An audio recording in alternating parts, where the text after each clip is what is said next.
My golden brother fell for my fiancée and planned to run away. I trapped them, and now they're in debt. My name is Dan. I'm 28, and if you knew what it was like being the shadow of my older brother Zach, now 30, you'd probably give me a standing ovation for my patience. Picture a golden boy so dazzling that next to him, I might as well have been invisible. Zach was the walking advertisement for success. Golden hair, a smile that could melt the iciest heart, and a charm fit for the big screen. My parents loved bragging to anyone who'd listen about his latest triumphs, be it at school, work, or even unraveling earphones without tangles. And my achievements? Let's just say nobody paid much attention. Growing up, it was always Zach this, Zach that. When he aced his exams, it was a celebration. When I did, it was a polite nod. He was the kind of guy teachers adored, classmates envied, and strangers remembered. People would stop him in the streets just to tell him how much he looked like a star. Meanwhile, I was the footnote in the epic saga of his life, the supporting act who nobody cared to meet after the show. It would have stayed that way too, if it weren't for one small but vital advantage I had. Emily, my fiancée, my spark of joy, with whom I finally felt like I wasn't just a background character in someone else's story. Emily was everything I ever dreamed of. Witty, beautiful, with eyes that could make any heart skip a beat. She had this laugh that was both mischievous and pure, and when she spoke, it felt like the world slowed down just for us. We were already planning our wedding, and I was convinced that for once, everything was perfect. But then I saw that look. You know that moment when your gut screams like a fire alarm? That's what happened when I noticed Zach staring at Emily. Too long, too appraisingly. A cold knot twisted tight in my chest, as if I'd been punched. But outwardly, I played it cool. Come on, Dan, I told myself. You're just imagining things. Maybe he's just looking. Yet that look became a nail in my brain, and each time I caught it again, a wave of unease rose in me. It wasn't just a glance. It was a spark, and I knew that behind it was a fire waiting to ignite. I tried to shake it off, distract myself, bury my fears under layers of logic and reason, but it never worked for long. Every laugh Emily shared with him felt like a dagger. Every casual touch burned like a brand. I started watching Zach more closely. It wasn't paranoia if I saw the signs, right? The way he leaned just a bit too far into conversations, the way his gaze softened when she spoke. Things I'd seen 100 times before when he charmed his way into anything he wanted. Except now, it wasn't a promotion or applause he was after. It was her. The thought gnawed at me, stealing my sleep, shadowing my days. And so, I found myself questioning everything. I'd replay moments in my mind, analyzing every interaction. Did Emily notice? Did she see the way he looked at her? Or worse, did she feel it too? Those questions twisted in my gut like a blade, making me doubt not just Zach, but myself. What if I was just the overthinking younger brother, forever trapped in his shadow? Or what if this time, the shadow was real, and it was closing in on everything I held dear? It started with small things, as it always does. You know when something feels off, but you can't quite put your finger on it? Zach, Mr. Superstar, began popping up around Emily, a little too often. She'd start telling a story, and there he'd be, with that practiced smile and a gaze that said, "I'm the most attentive guy in the room." Really, dude? Who do you think you are? Running the same old charm routine? At first, I tried to chalk it up to my imagination. Maybe I was being paranoid. I'd tell myself that Zach was just being friendly, that it was only natural for him to mingle with Emily. It was Zach, after all, everyone's golden boy, always social and engaged. But then his compliments started sounding like sales pitches for himself, perfectly crafted to hint at something more. The way he'd laugh at her jokes, a little too sincerely, or mimic her interest as if he'd known them all along. It started feeling rehearsed. And those casual touches on her shoulder, those brief, unnecessary gestures, they became familiar. That's when I took note. He knew just how far to push it, enough to keep me from outright saying, "Hey, what's your deal?" Every time he lingered just a second too long, or found an excuse to be close, I felt the itch under my skin. And whenever I felt like confronting him, I told myself, Dan, you're overreacting. Relax. I didn't want to be the jealous fiancé who saw monsters in every shadow. But ignoring it didn't make it disappear. Instead, it grew, gnawing at the edges of my patience. The absurdity turned real one day, and reality is crueler than imagination. I came home early, an unexpected meeting cancellation. The house was unusually quiet, and as I set my keys down, I heard the unmistakable sound of whispers drifting from the kitchen. Whispers are a red flag. They carry a secret weight, especially when they come from people who shouldn't have secrets. I paused, straining to hear without making a sound. There they were. Zach standing way too close, his golden locks swaying as he leaned toward Emily. His body language screamed intimacy, the kind you'd never expect between a brother and your fiancé. Emily smiled, but it wasn't her usual warm, effortless smile. No, it was tight, calculated, like she was trying to solve an equation with too many variables. Her eyes darted between him and the counter, as if she was searching for an exit, or maybe, just maybe, trying to process what was happening as much as I was. Rage flared up in me like a struck match. It was one of those moments when you feel your heart pounding in your throat, your fists curling on their own as adrenaline crashes through your veins. It looked like a cheap soap opera scene no one asked for, but everyone would watch to see how it ended. I stood there, teeth gritted so hard they ached, muscles coiled and ready to explode, debating what to do. Should I burst in, demand answers right then and there, and let the room crack under my voice? No, not yet. I needed the truth, clear and undeniable. I needed to see it all for what it was before taking that step. Patience, precision. That's what I needed. The kind that comes with waiting for just the right moment to strike, so when I did, there'd be no doubt left in anyone's mind, including my own. In the weeks that followed, I played my role as the silent, clueless Dan. Oh, I played it well. Better than I thought I could. Every morning, I'd smile as if life was untroubled, share stories at dinner, and make sure Emily never suspected a thing. Yet, I watched her more closely than ever. There were moments when she seemed genuinely at ease, but then Zach would show up, and the air would change. Emily's smile would falter for just a split second, and her eyes would flicker with a shadow I'd learned to recognize. A mix of anxiety and doubt, like she'd just realized she'd signed a contract without reading the fine print. All right, Emily, I thought. Keep pretending everything's perfect. I'll dig deeper. And I did. My days turned into a strategic game, where every move counted. The harmless excuses to look over her phone when she left it unattended became routine. Call it wrong? Sure. I wasn't trying to play the hero in this story. I was here to win, to understand exactly how deep this betrayal ran. A few times, I eavesdropped on their conversations, pretending to be absorbed in something trivial while they chatted in the living room. Zach's voice was smooth, too smooth, laced with that charming confidence that had fooled everyone before.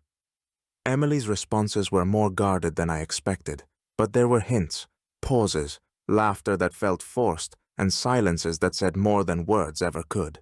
As they say, if you want the truth, brace yourself for the dirt, and I was more than ready to get my hands dirty.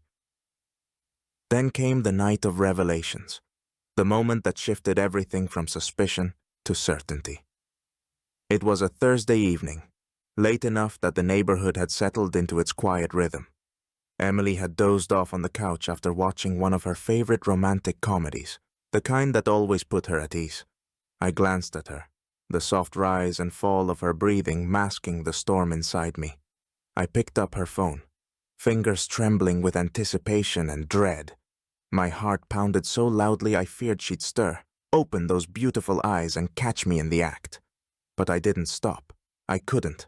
I scrolled, my gaze darting over harmless chats with friends, emails, and then the conversation with Zach. She hadn't managed to delete it, maybe a slip-up in her hurry, or maybe she didn't think I'd look. But there it was, clear as day. The message that turned my world upside down. What if we run off before he notices? Life's too short to pretend. Boom! It hit like a lightning bolt, jolting me to the core. My heart stopped, suspended in disbelief before plummeting into a cold, furious rhythm. Seriously, Zach? Run off? As if he was so confident in his golden boy charm that he believed he could steal my fiancée without consequence. A part of me almost laughed, the absurdity mixing with a bitterness that tasted like metal. But instead of rage, a wave of icy determination swept over me. This was no longer a question of jealousy or suspicion. It was war. They wanted to play games? Fine. But they would get one on my terms. I sat down, feeling the weight of that message settle in my bones, and planned. Patience would be my weapon, and precision my shield. If Zach thought he could waltz in and take what was mine, then he was about to learn just how wrong he was. The game was on, and this time, I'd set the rules. A simple confrontation. Too boring. I needed something grander. Picture this, not just one evening's drama but a whole series where I'm the director, writer, and producer. I wouldn't just expose them, I'd make them sink. I spun a tale about a shared debt, a crisis threatening our family. Corny, yes, but Zach, with his overblown confidence, swallowed it whole. I sat across from him in the kitchen, faking urgency so convincingly it scared me. Dude, I wouldn't ask if things weren't desperate, I said, face an award-winning mask of worry. Zach nodded, playing the hero in his own mind. Emily got looped in too. Not willingly, but I knew how to press her guilt buttons. I told her that if we didn't fix this, everything we'd built would collapse. She listened, eyes wide like I'd just told her an asteroid was about to hit. Zach was hooked, signing papers without a second glance. Emily, a bit more cautious, thought she was helping us all. A noble soul. But every paper they signed added up to one thing. A financial pit so deep they'd need a microscope to see the light. The trap worked like a charm. Zach, that smug prince, signed papers as if they were autographs for adoring fans. His ego blinded him. Who checks documents when you're Zach the Magnificent? He thought he was rescuing us from crisis. Surprise, bro. You were signing a one-way ticket to financial ruin. Emily, on the other hand, had moments of realization, like someone suddenly remembering they left the stove on. At first, she played along, following Zach's lead and nodding like this was her life's mission. But soon, her eyes started broadcasting doubt. She held on, though. Zach's eternal confidence wouldn't let her fully unravel. He'd always said, "Dan, too boring to pull anything off." With each signature, the debt grew like dough on yeast. The interest? Oh, those were no ordinary rates. They came with fine print that promised a financial roller coaster. I left no loopholes, no escape routes. It was a trap more intricate than trying to leave TikTok at 3 a.m. Zach kept barreling forward, convinced he was on a path to sainthood, clueless it led elsewhere. Emily started to panic. Not stupid. She knew things were going from odd to terrifying. But it was too late. They were already chest deep in it. The reveal was cinematic. A grand finale I'd watch on the big screen. Zach stormed in like a comet, ready to destroy everything in sight. That confident grin he'd flaunted like confetti was replaced by rage. He looked like a cartoon character with steam blowing out of his ears. "Have you lost your mind?" he shouted, voice echoing. I leaned back in my chair, arms crossed, savoring the spectacle. Emily stood just behind him, looking as though she might throw up. Her eyes were wide with horror as she pieced together that I'd known everything from the start. That mix of fear, shame, and desperation on her face. Priceless. The ultimate I get it now moment. "So, it was you all along," Zach gritted out, fists so tight his knuckles went white. I allowed myself a cold smile. Watching the color drain from the golden boy's face was satisfaction I'd never forget. "Yes, Zach, it was me. Time you learned that betrayal has a price." My voice was icy, explaining a simple fact to a child. Emily swallowed and tried to speak, her voice trembling. "Dan, we didn't think—" I waved her off, a silent, "save it" gesture. Their apologies would be as hollow as small talk at a corporate party. "Did you think I'd just sit back and watch you spit on everything I held dear?" I continued, cutting off any protest. "You broke my heart. Now it's your turn to see your life fall apart." Zack tried to shout back, but my glare stopped him. This revenge was the sweetest reward, a dessert earned one careful step at a time. Zack raged like a caged animal, threatening lawsuits, claiming it was all fabricated and that he'd crush me in court. Oh, surprise, brother. Every document was airtight and signed, like holiday cards. Each clause was my victory, every word a gateway to financial ruin, with Zack as the VIP. Even the best lawyers he could find just sighed. Mr. Zack, you signed this. And with each, it's all legally sound, his face lost more color. Emily, too, was no longer the proud, confident girl she once was. No, she stood with eyes full of panic. Dan, please forgive us. We didn't know. We made a mistake. Her voice had the hollow echo of someone reciting lines at a drama club audition. What did I see in her eyes? Regret? Nice try. No, pure fear. For her comfortable life, for everything she thought she'd have with my brother. Zack was another story. My once shining brother, whose name filled every conversation at family dinners, now looked like a broken toy, abandoned in the corner. He'd lost it all. Career, reputation, that self-assured swagger that made him Zack. Now, even his reflection seemed to have turned its back on him. Well, brother, I said, watching him fumble with yet another lawyer. Now you know what betrayal feels like. His eyes burned with hate, but he was powerless. Both he and Emily realized I was no longer the quiet guy in the shadows. They now knew I was dangerous to cross. Months passed, and this story turned into a drama worthy of a Best Revenge of the Year award. Zack and Emily struggled to keep afloat like two drowning people clinging to the same piece of driftwood. The scene was ironically perfect. Once basking in the illusion of bliss, now drowning in the sea of debt I'd orchestrated. Occasionally, a twinge of pity surfaced. You know, that fleeting stab that vanishes when you remember. Hey, Dan, what did they do to deserve it? Instead of pity, I felt satisfaction. The kind you can't buy. The kind that comes from knowing you didn't just survive, but flipped the script. They thought I was the silent, dull background in their flashy drama. Think again. Zack, the party king and hero of family tales, now looked like he'd slept a year in a rain-filled ditch. The sparkle in his eyes was gone, and that grin that bought everyone's affection? Nowhere to be found. Emily was no longer that bold girl throwing glances over her shoulder. Now she seemed to brace for another brick to drop on her every day. And me? I stood atop the reality I'd crafted, watching them with a slight smirk and a coffee cup in hand, tossing out sarcastic comments now and then, just for my own amusement. The tables had turned, and this time, the game followed my rules. Betrayal came with a price, and they paid it in full.